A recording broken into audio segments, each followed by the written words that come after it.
Mhux magħruf għalfejn minn suppost kellu dmir li ħares l-interessi tal-pajjiż naqas milli ħares dawn l-interessi u minflok aktar kellu għal qalbu l-interessi tas-soċjetajiet appellanti, tant illi ddefendew il-pożizzjoni tagħhom. Dan huwa dak illi ntqal testwalment iswed fuq l-abjad fis-sentenza illi ingħatat mill-Qorti tal-Appell li preseduta mill-Prim Imħallef Mark Ketkuti, sentenza illi ċanfret għal kollox l-aġir tal-Gvern Laburista immexxi minn Joseph Muscat u Roberta Bela. F'konferenza tal-aħbarijiet indirizzata mill-kap tal-Partit Nazzjonalista Bernard Gregg flimkien ma' deputati Adrian Delija u Stephen Spiteri ġie spjegat kif il-Gvern naqas u ma fittix ir-rimedji li kellu jieħu tant illi kellu jkun biss Adrian Delija dak iż-żmien kap tal-Partit Nazzjonalista li fittex l-interessi tal-pajjiż. Għaldaqstant, il-kap tal-Partit Nazzjonalista Bernard Gregg insista illi mhux biss Roberta Bela iżda id-deputati kollha tal-Gvern Laburista li ddefendew dan id-deal minflok ġabu l-interessi taċ-ċittadin l-ewwel għandhom jerfgħu r-responsabbiltà. Kull deputat ta' Gvern Laburista mill-2013 sal-lum għaliex kienu kollha b'xi mod jew ieħor kompliċi u kollha ittradew lill-poplu Malti u Awċi. U għaliex qegħdin ngħidu dan?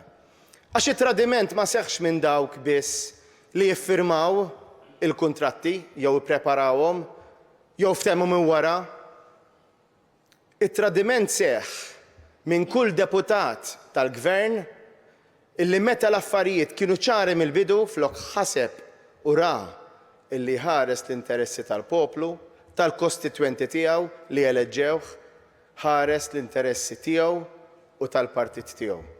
Bernard Gregg ħeġġeġ lill-poplu sabiex nhar il-Ħadd 29 ta' Ottubru isemma leħnu fi Pjazza Kastilja. Mhux biżżejjed tirrabjaw, mhux biżżejjed tikbu fuq Facebook, mhux biżżejjed tgħidu illi dan il-pajjiż spiċċa, mhux biżżejjed tinkwetaw meta wliedkom jgħidulkom li ħajtilqu mill-pajjiż. Mhux biżżejjed tirrabjaw, mhux biżżejjed tgħidu illi ma tixtiequx tivvutaw għax il-partiti l-istess mhux veru. Il-partiti mhumiex l-istess. Għaliex il-Partit Laburista fil-Gvern il-Qorti qalet illi ħadem kontra l-interessi tal-poplu u l-Partit Nazzjonalista bil-kap dak iż-żmien Adrian Delija u anki wara ħadem għall-interessi tal-poplu. Issa int trid taħdem għall-interessi tiegħek, tal-familja tiegħek, ta' wliedek. Id-deputat nazzjonalista Adrian Delija ddeskriva din is-sentenza bħala waħda storika u bla preċedenti li turi biċ-ċar il-kompliċità tal-Gvern illi tradixxa lil poplu. Testwalment is-sentenza tal-Qorti tajt illi ma kienx hemm erq min-naħa waħda ċeweta Vital Su Stewart u inġenwità mill-Gvern kif għamlet l-ewwel qorti iżda l-Qorti tal-Appell sabet kollużjoni biex jilħqu għanijiet oħra u li minflok ħarsu lejn l-interess tal-pajjiż komplew itawlu żmien u komplew il-ħlasijiet. Il-qorti spjegat illi l-frodi kien miż-żewġ naħat kif il-Gvern instab illi baqa' jħallas il-miljuni ta' euro sabiex jagħti l-impressjoni illi kollox kien għadu miexi l quddiem kif suppost u li kien biss faċċata minflok l-hekk imsejjaħ real deal. Il-qorti fid-deċiżjoni tal-lum il-Qorti tal-Appell qed iżid tajt li dan il-Gvern kien kompliċi fih. Allura għandna għall-ewwel darba dikjarazzjoni illi l-Gvern Laburista wettaq tradiment fuq il-poplu Malti u Awċi. Biex serqu, biex baqa jisirqu, biex ġelu jħallas lill-poplu Malti u Awċi. Miljuni ta' euro sempliċement biex jaħbi is-serqa.